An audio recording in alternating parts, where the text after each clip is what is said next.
Veľmi dobré.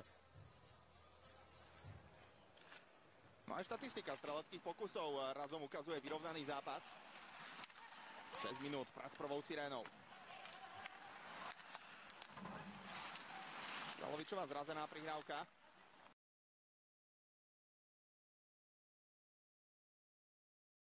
Tam Maxim Štrbák nemá nôž. Čo je obrovský problém a to samozrejme obmedzí výrazným spôsobom jeho pohyb. Presa ale musí pokračovať, no a aj v takejto znásobenej komplikácii v rámci oslabenia pokračujeme. Potrebovali by sme prerušiť hru, ale ideálne nie inkasovaným gólom. Axel Sandin Pelika a jeho zakončenie, využitá švédska presilová hra a prehrávame.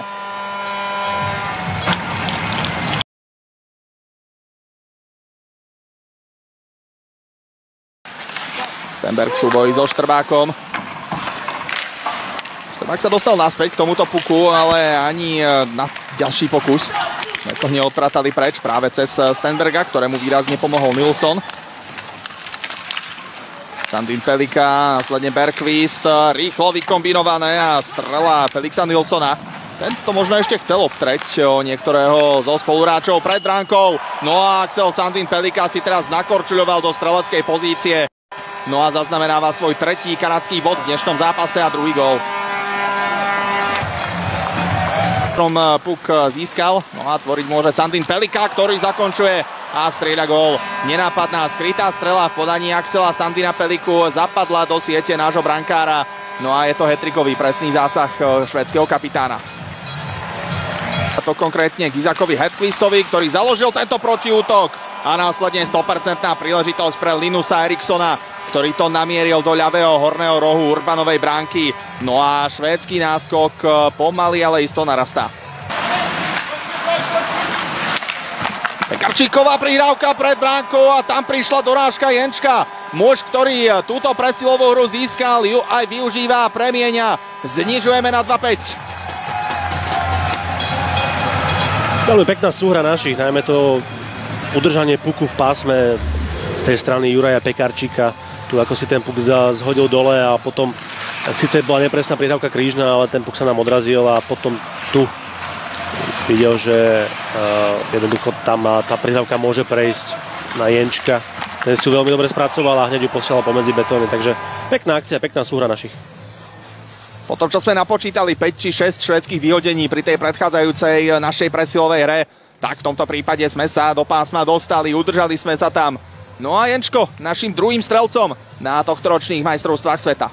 Telina aj pomýlilo to, že ten puk si spracovával Daniel Jenčko, pokiaľ by ho len tečoval, tak na to bol skôr nachystaný tým, že si ho zastavil, tak roztvoril tie betóny a Daniel to veľmi pekne využil.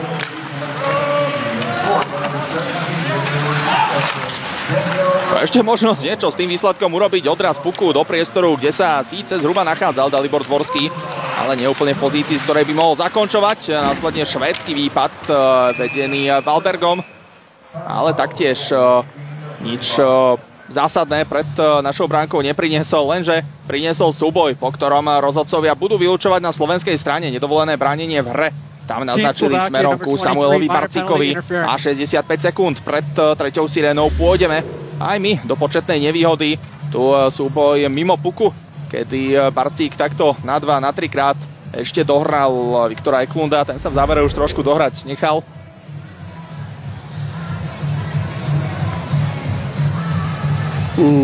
Na myšlienky nejdu mi slova, neviem, ako by som to opísal. Takých súbojov si myslím, že je veľa, ale rozhodcovia to posúdili ako nedovolené bránenie a tým pádom Švedi pôjdu do záveru tretej tretiny v presilovke a so šancou pre Sandina Peliku možno na 4. gól v zápase. Verme, že Samo Urban mu tú možnosť zoberie.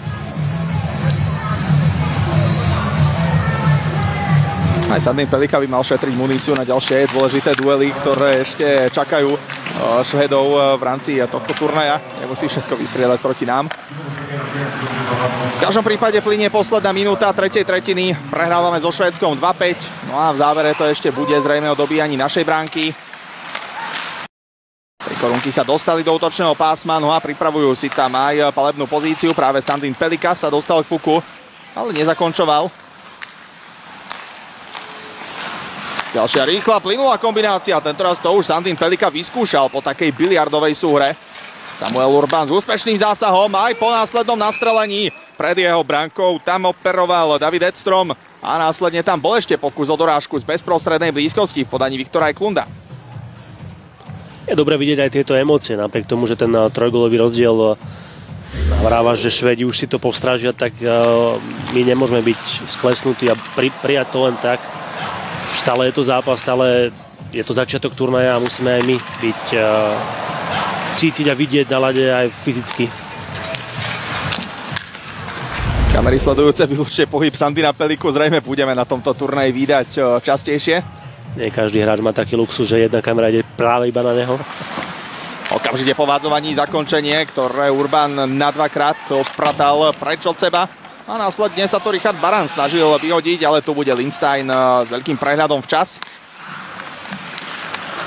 Nilsson.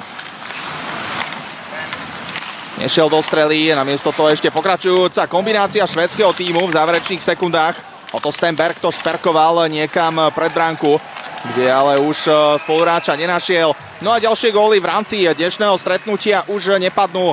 Je za nami úvodné šampionátové vystúpenie s verencov Ivana Feneša na juniorských majstrovstvách sveta 2025. No a podľahli sme favorizovanému Švédsku 2-5. Nie nejakým vysloveným debaklom, ale treba povedať, že s výnimkou možno prvej tretiny nám Švédi naozaj veľa nádejí dnes nedali.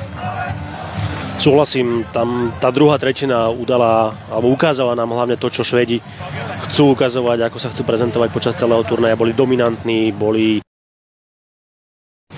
nedarilo sa nám zastavovať ich útoky, my sme mali problém sa dostať z vlastného pásma, Švédi boli všade o krok skôr, rýchlejší, fyzickejší.